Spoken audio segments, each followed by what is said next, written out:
All right, welcome back. Crusader playing here. Very excited as I load up one of the greatest games of all time today, Super Mario Brothers 3.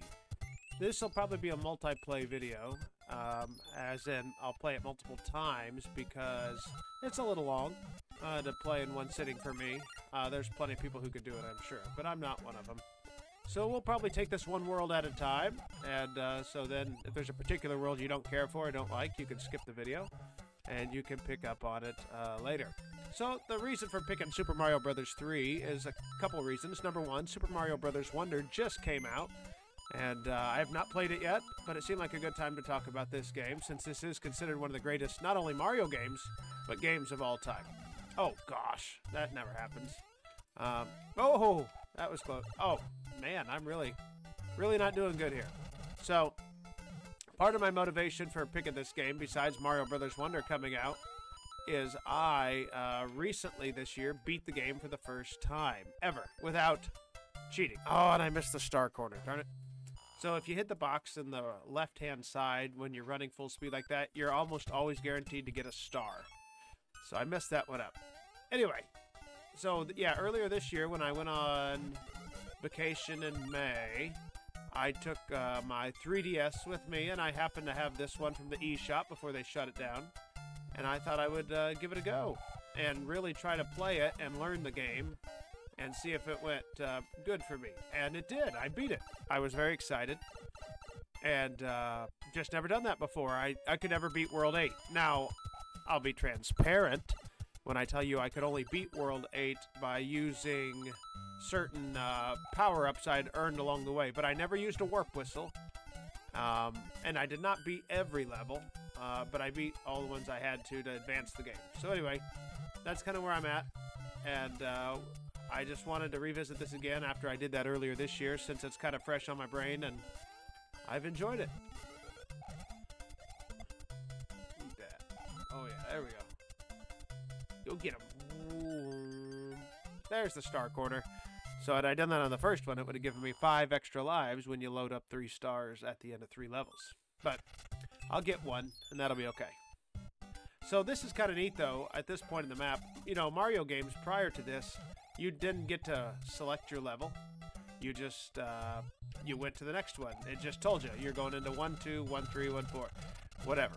In this particular case, though, it's the exception where it lets you pick, do you want to go to level 3, level 4, or skip ahead to that little castle? Now, level 4 is an auto-scrolling level. Not my favorite thing in the world, so I like to go to this one. But because I'd like to show it to you, we'll go ahead and load it up anyway after this. Because I like you guys. I want you to experience as much Mario as possible. So, you can thank me later. Alright.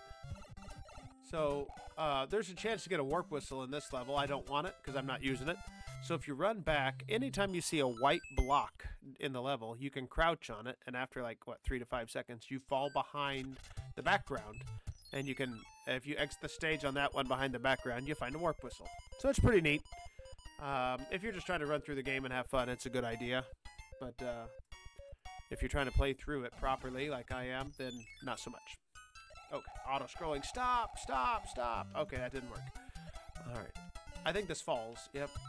I almost never play this level, so that's why I thought it fell, but I wasn't 100% sure. All right, so far so good. Oh, sweet. Oh, went the wrong way. What a ripoff.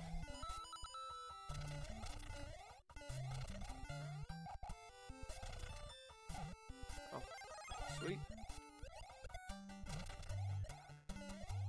All right. Okay, at least I got that extra life, so that's good. So anyway, I don't know if you guys are excited for Mario Wonder. I'd love to hear about it if you are. And if you intend to pick it up anytime soon, or if you're going to wait for a sale, which, you know, Mario games never go on sale, so good luck with that one. And, or if you're just going to maybe ask for it for Christmas, or if you've already picked it up, or if you don't care. That's also a possibility. I think it looks great. I think the idea of turning into an elephant's pretty cool. So, alright. So I did not get the star, which is disappointing again. But I wasn't running full speed. And I am terrible at this game, so I'm just going to get it started. Oh, gosh, here we go. And Oh, dang it. All right. Hey, I got all 3 different ones. That should be worth something. All right. Moving on into the castle.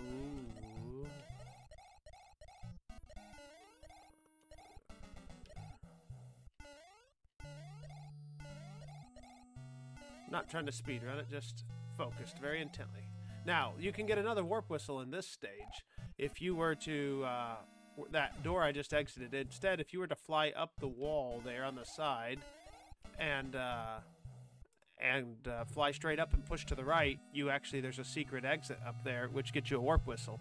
So you beat the castle without fighting the boss. It doesn't take away the door on the map, which if you didn't notice that, I'll point it out to you here in a minute. But anyway, that's just another cool feature. And I have no idea where I learned all this. I don't know if I talked about it with my friends. I know I had a cousin. She taught me, her name is Carrie. She taught me how to, that door that just disappeared. That's what I was talking about. She taught me how to fall behind the scenery on the white blocks. All right. Oh, okay. Let's see here. Ah, bummer. Okay, at least I got one match. That was a miracle. Okay. Here we go. Whee! Now, the only problem with playing this game in well, not the only problem, but one of the big problems with playing it in batches is going to be I'm not going to remember where all the, oops, not going to work. Okay. Cards are. Because if you're playing it one sitting, oh, yeah, I didn't need to go down here. You might be able to remember which card had what, so that's going to be a little bit of a disappointment. That's okay. Oh, I always slide down there and get knocked, so I'm proud of myself for remembering that one. All right. Boom. Yep, there, I got it that time. I'm missing a lot of extra lives by not doing that right, but that's okay. Oh, come back here, Hammer Brother. I ain't scared of you. Apparently you're scared of me. Ooh, I hate this level. Okay. Probably my second least favorite level on the first world. My first least favorite is the auto-scrolling. I hate auto-scrolling with Mario. It stresses me out.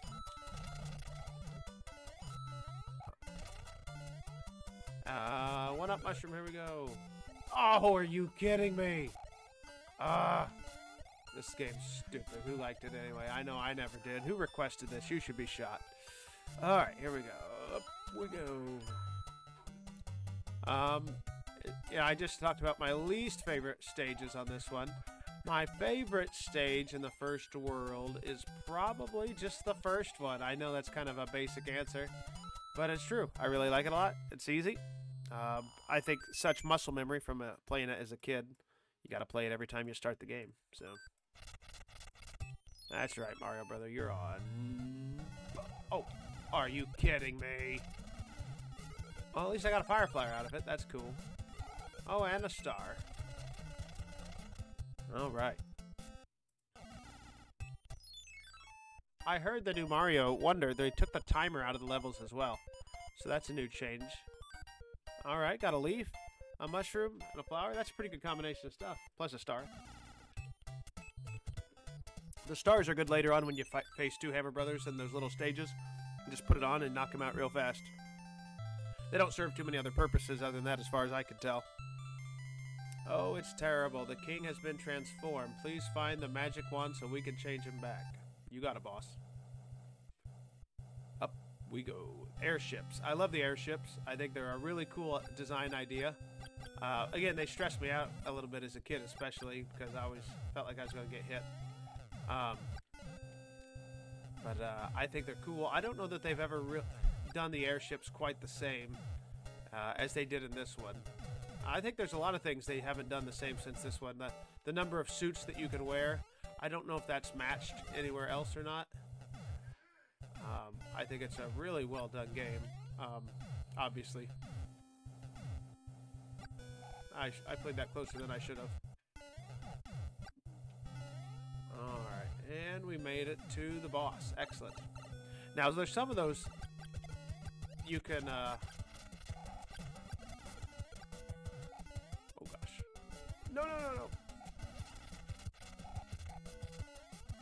Got it. Alright, there's some of those, if you wait to get to the warp pipe and you let the screen keep scrolling, you can get sometimes a mushroom or a power up there before you face the boss. I think that only happens on like one, so don't be too quick to hit the warp pipe, and you might find that on some of the worlds. I'll try to remember to do that in the future. But this is going to conclude our first video as we save the king. Oh, thank heavens, I'm back to my old self again. Thank you so much. Here is a letter from the princess. Now, I do want to point out the lore on this game for just a minute, because I was always confused. Greetings. If you see any ghosts, be careful. They will give chase if you turn away. I have enclosed a jewel that helps protect you, Princess Toadstool. My confusion always came from the fact that I was trying to figure out, how can the princess leave you these things when you're trying to rescue her? I didn't realize we weren't trying to rescue her. We're trying to rescue all these kings who've been transformed. But the whole reason, if you read the instruction booklet, Bowser does that, is so he can distract Mario, so he can actually kidnap the princess. I didn't get all that because I never read the instruction manual as a kid. So a little bit of interesting history there. If you didn't know it, might be worth reading up on if you care that much. But I hope you've enjoyed the video. We'll have another one coming up here in the near future. See you then.